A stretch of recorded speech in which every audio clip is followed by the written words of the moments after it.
तो दोस्तों, एक और नया दिन और मैं बलजीत परमार हाजिर हूँ एक नई कहानी, एक नया किस्सा लेकर। आज आपको उस एनकाउंटर की कहानी सुनाएंगे जिसमें उस आदमी को पकड़ने की खबर किसी और ने नहीं, उसकी अपनी ही पत्नी ने दी थी। लगता है ना अजीब, क्यों एक भारतीय पत्नी, भारतीय नारी अपने ही पति परमेश्वर की खबरी कर रही है कि साहब आइए और इसको पकड़ लीजिए, ये वांटेड क्रिमिनल है। बहुत अजीब दास्तां है और मुझे ये कहानी बहुत पॉपुलर हुई थी हमारे समय पे, लेकिन मुझे अभी याद नहीं आ रहा कि वो एनकाउंटर किस ऑफिसर ने किया था। मेरे दिमाग में दो नाम थे, एक विजय सलास्कर और एक रविंद्र अंग्रे, कि इन दोनों में से एक ने किया होगा। तो आज मैंने दिन भर ट्राई कर करके शाम को बहुत मुश्किल के बाद रविंद्र अंग्रे से मेरी बात हुई, कुछ पुरानी बातें हुई, बहुत कुछ हुआ। तो उन्होंने पूरी तरह इनकार तो नहीं किया, लेकिन ये कहा कि मुझे याद नहीं आ रहा कि इस किस्म के आदमी का एनकाउंटर मैंने किया था। बहुत एनकाउंटर किए हैं, कहाँ याद रहता है। ये रवि आंग्रे का कहना था, पुराने मित्र है मेरे, बहुत साल साथ में काम किया है और अभी भी हम टच में हैं और फेसबुक पे भी हम जुड़े हुए हैं। उनकी पोस्ट आती रहती हैं, मेरी पोस्ट वो पढ़ते हैं, दोस्तों का हाल चाल भी पूछते रहते हैं। और जब मैंने सुरेश मांचेकर का एपिसोड बनाया था तो बहुत सारी अंदर की बातें सब मुझे रविंद्र अंग्रे ने ही बताई थी। खैर, उनको नहीं याद आ रहा होगा या शायद वो भूल गए होंगे उस जिक्र का। तो लगता है कि शायद अगर उन्होंने नहीं किया तो ये एनकाउंटर विजय सलास्कर ने किया होगा। अब विजय सलास्कर इस दुनिया में नहीं है। खैर, कहानी आगे बढ़ाते हैं। जो कहानी हमें मालूम है, शायद आप में से भी कुछ लोगों ने सुनी हो। कहानी वहाँ से शुरू करते हैं जहाँ से शुरू हुई थी। एक एनकाउंटर स्पेशलिस्ट के कुछ बियर बार में खबरी थे और वहाँ पे उन खबरियों में उनके स्टाफ के स्टूअर्ड, वेटर, डांस गर्ल्स, नाचने वाली, नचाने वाले और उनके दलाल जो उनको लेके आते हैं, लेके जाते हैं, बहुत सारे खबरी होते हैं। सैकड़ों खबरी एक एक एनकाउंटर स्पेशलिस्ट के हुआ करते थे, इसमें कोई दो राय नहीं है। तो इसी चक्कर में एक दिन एक डांस बार का एक एनकाउंटर स्पेशलिस्ट को फ़ोन आता है कि मैं आपसे अर्जेंट मिलना चाहती हूँ। तो आप बताइए मैं कहाँ आऊँ, अगर आपके पास समय है तो आप आ जाइए।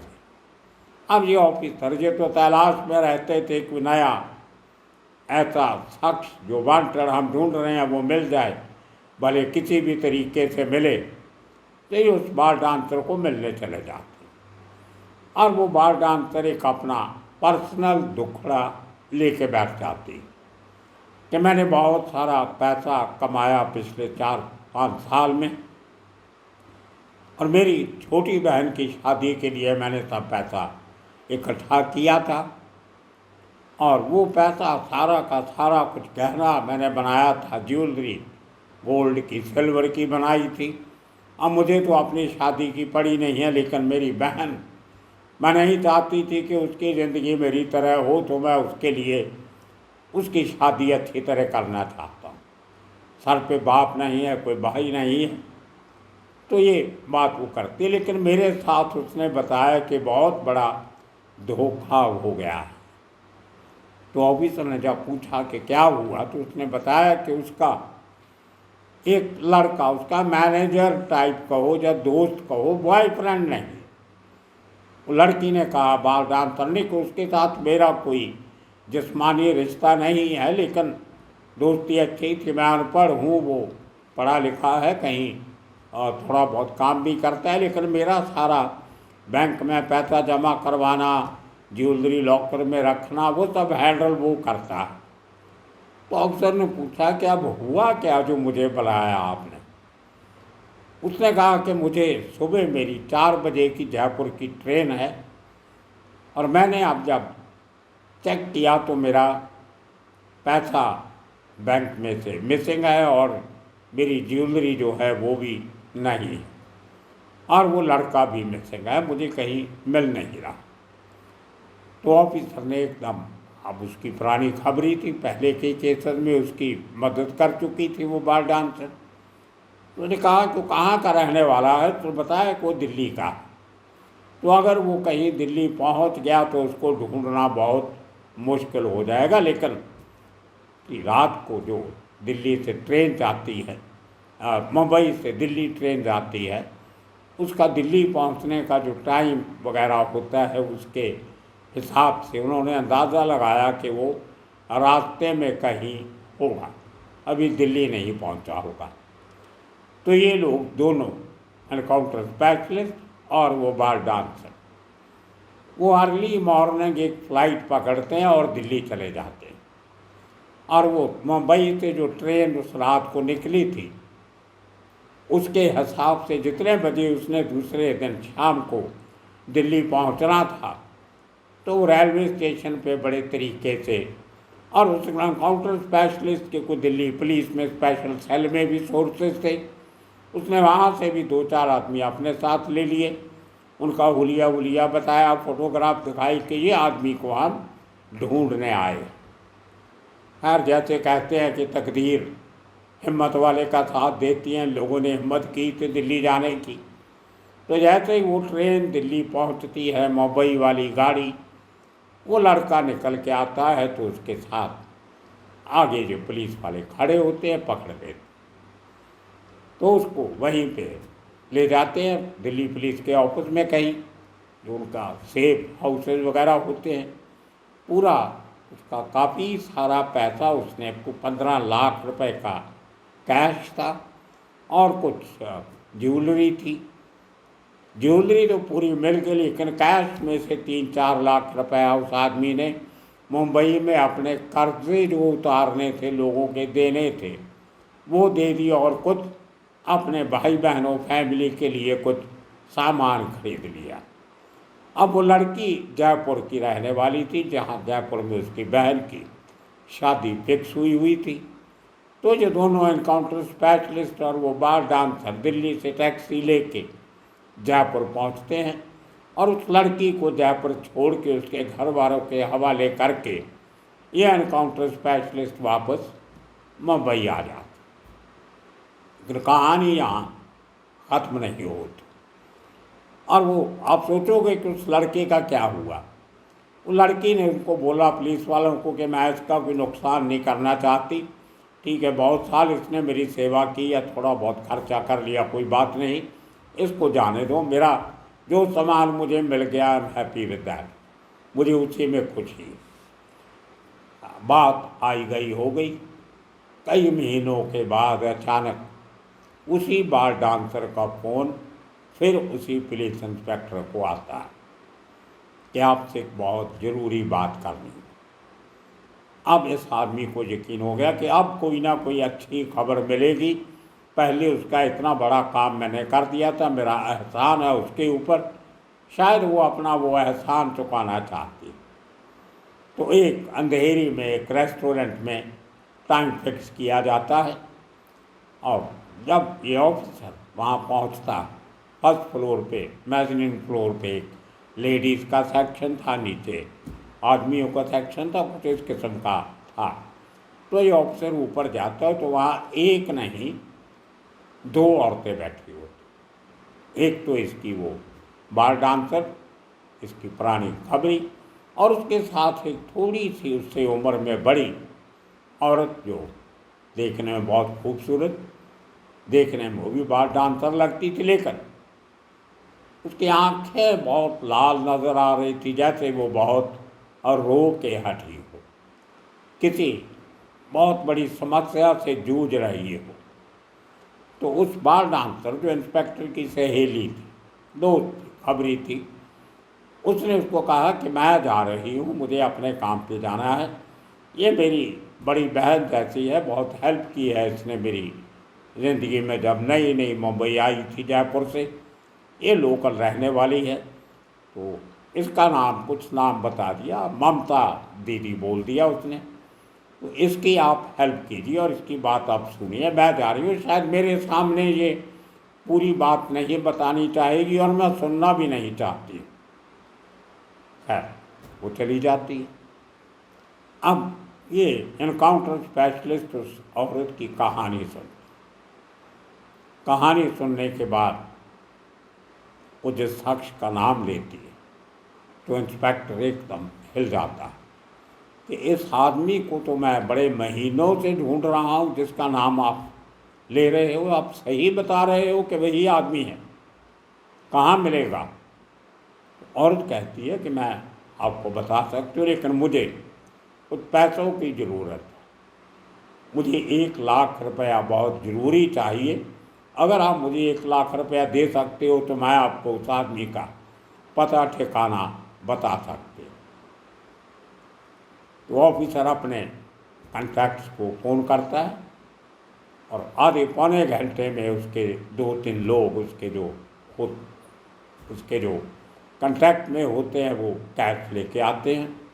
तो वो 1 लाख रुपया एक थैली में डाल के वो अफसर अपने कांस्टेबल को बुलाता है। साथ इनके 2-3 आदमी साथ में रहते हैं हमेशा, जो हर इलाके के जानू होते हैं। उसको कहता है कि इनको एक पीछे से टैक्सी लेके जाओ और ये पैसा साथ में ध्यान से इनको इनके घर तक छोड़ के आओ। तो वो औरत उसके साथ में चली जाती है और उसके पहले शायद ये बात हो जाती है कि उस औरत ने कहा कि मैं आपको उसका घर दिखा सकती हूँ, मेरे पड़ोस में रहता है, जहाँ रहता है मुझे मालूम है।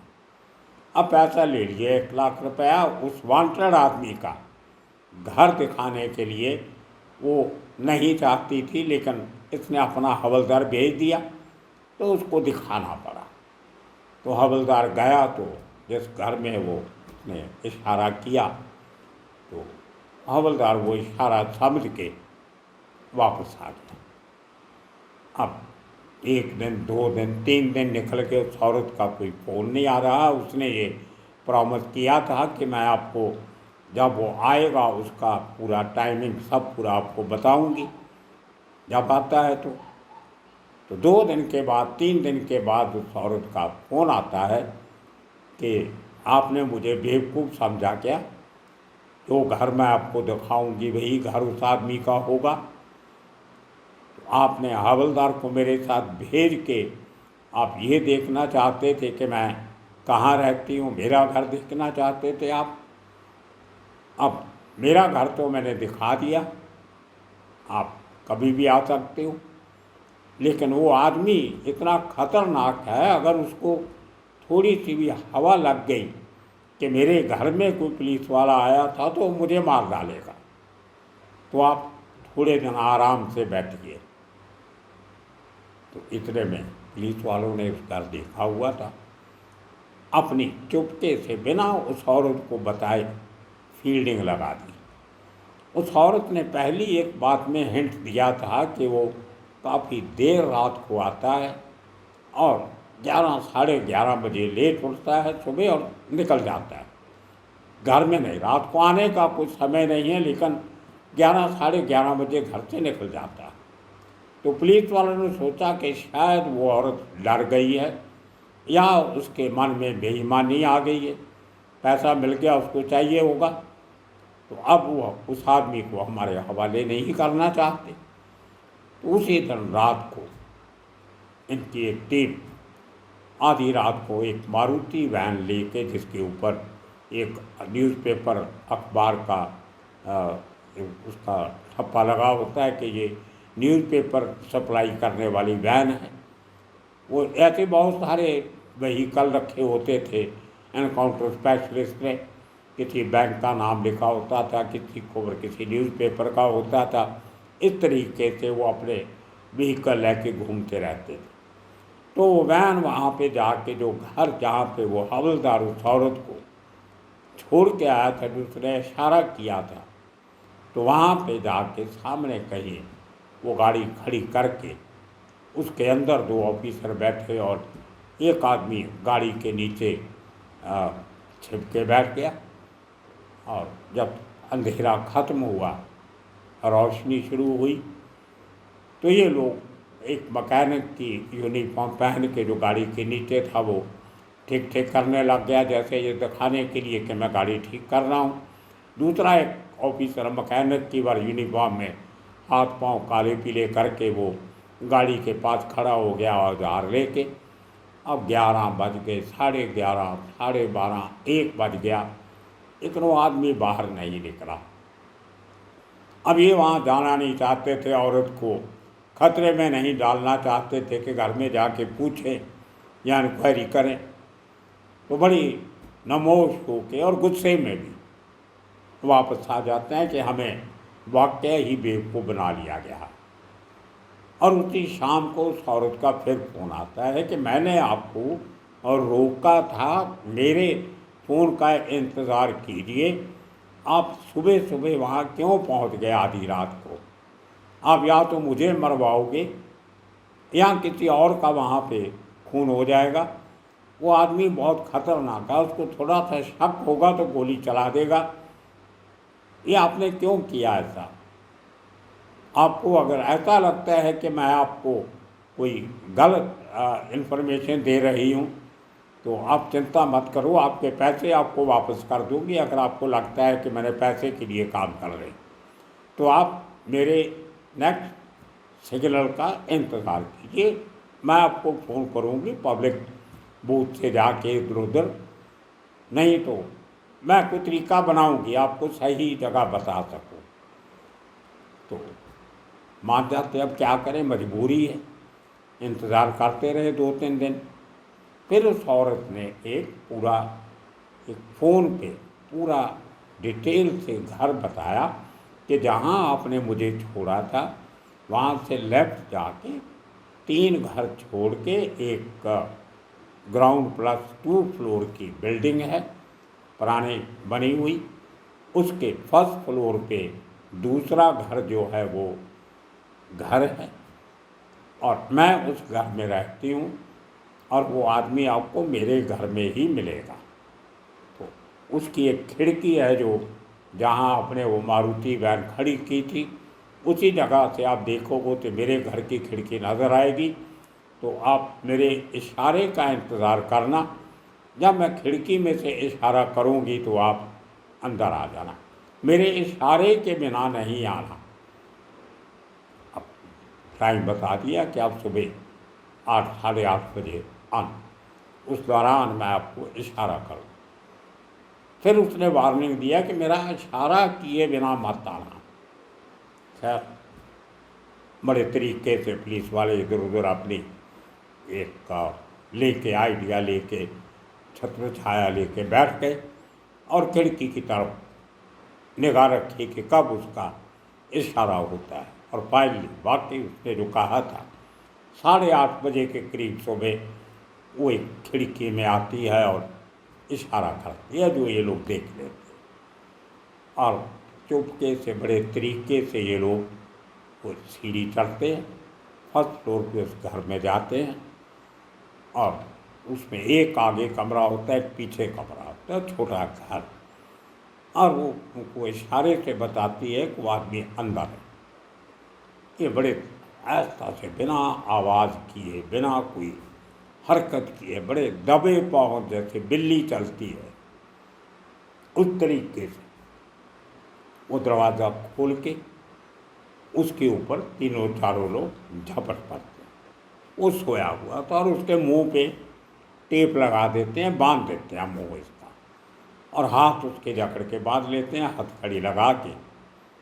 वो एक कम कपड़ों में था, अंडरवियर बनियान वगैरह में, उसको कपड़े पहनाए गए, टी शर्ट पहनाई गई और उसको अपनी गाड़ी में बैठा के वो लोग ले गए।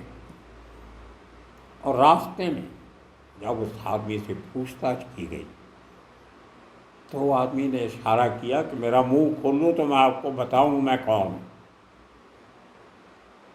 तो जो उसने बताया वो सुन के पुलिस वालों का सर चकरा गया। वो कहता है पहले मुझे ये बताइए कि आप मेरे घर तक पहुँचे कैसे।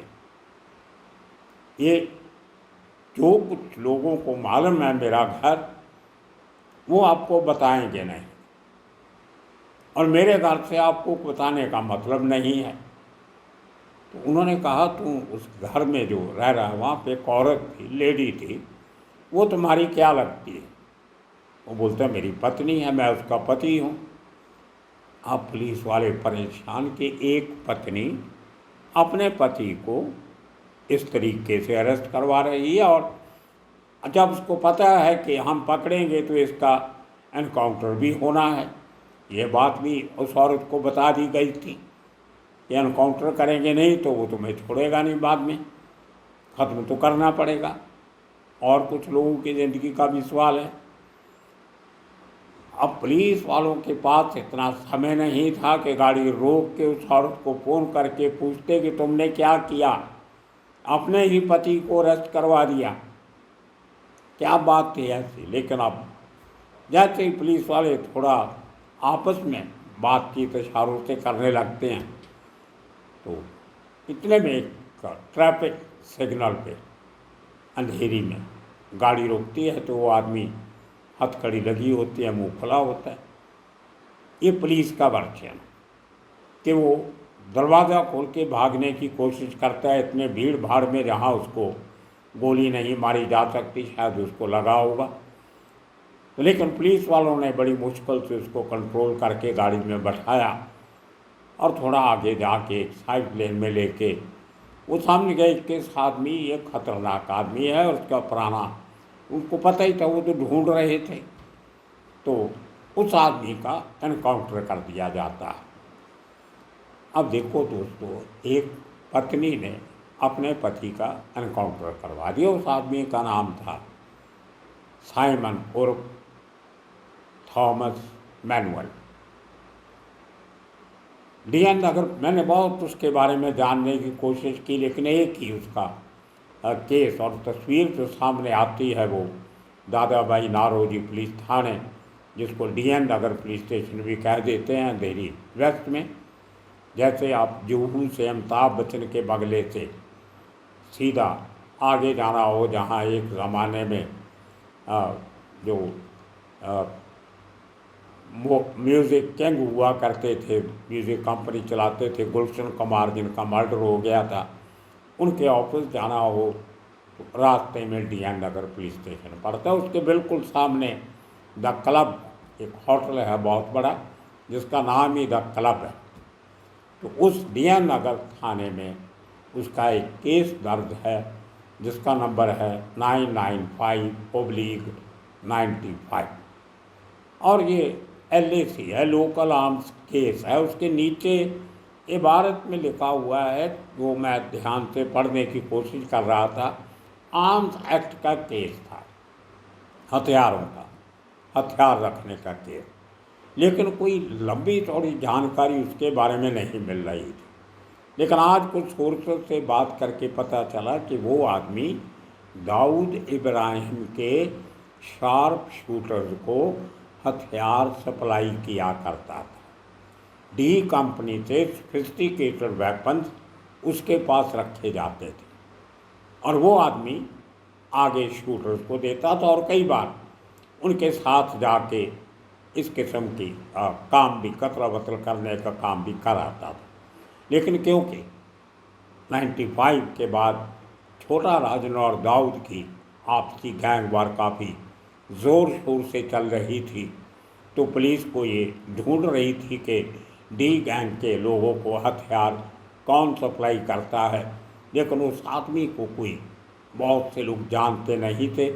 कहीं ना कहीं से पुलिस को सुराग मिला कि ये काम और कोई नहीं, सिर्फ साइमन कर रहा है, और Michael Thomas the Thomas manual ये कर रहा है।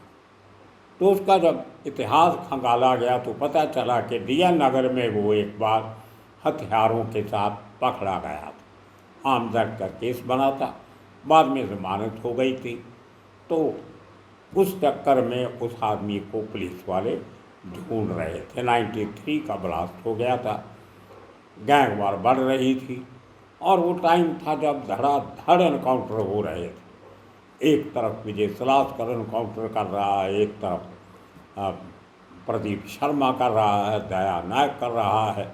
उन्हीं 3-4 सालों में बड़े बड़े नामचीन जो किलर थे, शूटर थे, उनका मुंबई पुलिस ने सफाया किया बड़े तरीके से। तभी इस आदमी का नंबर लग गया, इसको ढूंढो और इसको भी ख़त्म करो, क्योंकि गैंग वार जब तक इनको हथियार मिलते रहेंगे ये आगे लोगों को मारते रहेंगे। तो दोस्तों इस तरीके से उस आदमी का ये एनकाउंटर हुआ। अब वो एनकाउंटर उस फैसले से जानना चाहता था कि उसकी पत्नी ने उसका टिप क्यों दिया। तो एक दिन वो उसको मिलने जाता है, बड़े प्यार से उसको पूछता है कि देखिए आपने जो चाहा वो तो हो गया, लेकिन ऐसा आपने क्यों किया। तो फिर उस औरत ने बताया कि मेरा मेरा हस्बैंड है, उसमें कोई झूठ बात नहीं है। हमने चर्च में शादी की थी, मैं जिस बार में डांस करती थी वहाँ ये डांस देखने आता था, लेकिन शादी के बाद जैसे ही हमारा बच्चा होता है, एक बेटा होता है, पैदा होता है, तो इस आदमी का तौर तरीका बदल जाता है। इसको अपनी बहुत आज़ादी चाहिए थी, फ्रीडम चाहिए थी, लेकिन बेटा होने के बाद इस आदमी को जिम्मेदारी लेना नहीं था। तो ये मुझे टॉर्चर करने लगा कि मैं कहीं चली जाऊँ इसको छोड़ के। मैं अकेली होती तो चली जाती, लेकिन बेटे को लेके कहाँ जाऊँ, इसके भरोसे बेटा छोड़ के नहीं जा सकती, इसका अपना कोई भरोसा नहीं है, कब मरेगा या दूसरा मार देगा। तो मैंने बहुत इसका टॉर्चर बर्दाश्त किया। फिर यह आदमी मेरे ऊपर शक करता था कि मैं और मर्दों के साथ कहीं आती जाती हैं, और तो मेरे बॉडी के ऊपर इसने बहुत जगह पे ज़ख्म दिए हैं, चाकू से, सिगरेट बट से मार के, ताकि कोई आदमी मेरी बॉडी देख के मुझे अच्छा नहीं समझे, बुरा लगे उनको मुझे देख के। तो बहुत मैंने टॉर्चर बर्दाश्त किया है। आप कहो तो मैं आपको भी अपनी बॉडी के वो ज़ख्म दिखा सकती हूँ। तो इस कहानी पूरी सुन के पुलिस वालों को और चौंका दिया। बोलते कहाँ है आपका बेटा? वो कि वो महाबलेश्वर के एक हॉस्टल वाले जो बोर्डिंग स्कूल होते हैं वहाँ पे उनको पढ़ने पाया हुआ।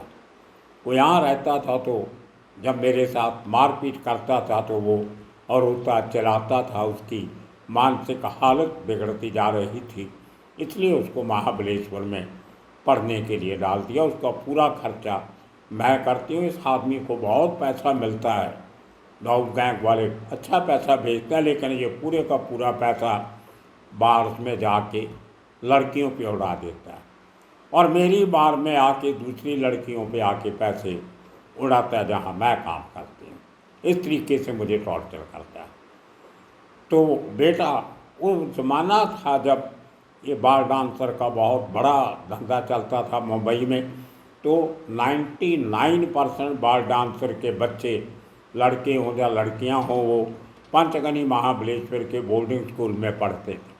बहुत बिजनेस चला वहाँ स्कूलों का, नए नए बोर्डिंग स्कूल खुल गए और बहुत अच्छा पैसा कमाई होती थी। लेकिन जब आहिस्ता आहिस्ता वो बात ज़्यादा बढ़ने लगी तो जो दूसरे सो कॉल्ड बड़े घरों वाले लोग होते हैं, उन्होंने अपने बच्चों को महाबलेश्वर पंचगनी भेजना बंद कर दिया कि वहाँ तो सिर्फ बार डांसर के बच्चे पढ़ते हैं। उन्होंने अपने बच्चों को पूना और दूसरे जगह पे भेजना शुरू कर दिया। तो ये उस बार डांसर की बात सही थी।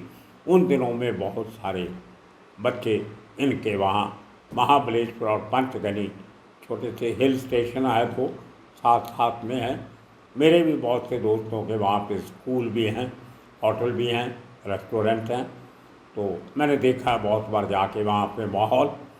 तो वो उस औरत की कहानी और साइमन भाई और थॉमस मैनुअल की ज़िंदगी की कहानी।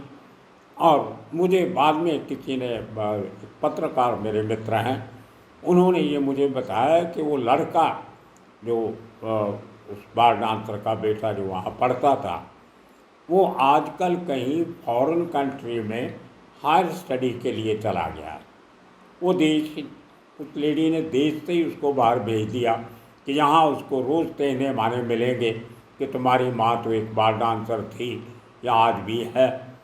तो उसने उसको यहाँ से बड़ी मुश्किल से पैसा वैसा इकट्ठा करके कमा के और अपनी उस सहेली की हेल्प से, जो उससे छोटी थी, पहली सहेली जिसने उसको एनकाउंटर स्पेशलिस्ट के साथ मिलाया था, जिसने अपनी बहन की शादी करवाई थी, उसी सहेली ने अपने सीनियर बार डांसर के बच्चे को बाहर भेजने के लिए हेल्प की। और उस एनकाउंटर स्पेशलिस्ट ने भी कुछ पैसे और दिए उसको कि मैं भी देता हूँ, अपने बच्चे को बाहर जाता है तो भेज दो। तो दोस्तों, ये कहानी मुंबई के अंडरवर्ल्ड की कभी ख़त्म नहीं होती। कल आपको एक और नया किस्सा, नई कहानी लेके फिर हाज़िर होंगे। तब तक के लिए आप सबका बहुत बहुत शुक्रिया, धन्यवाद।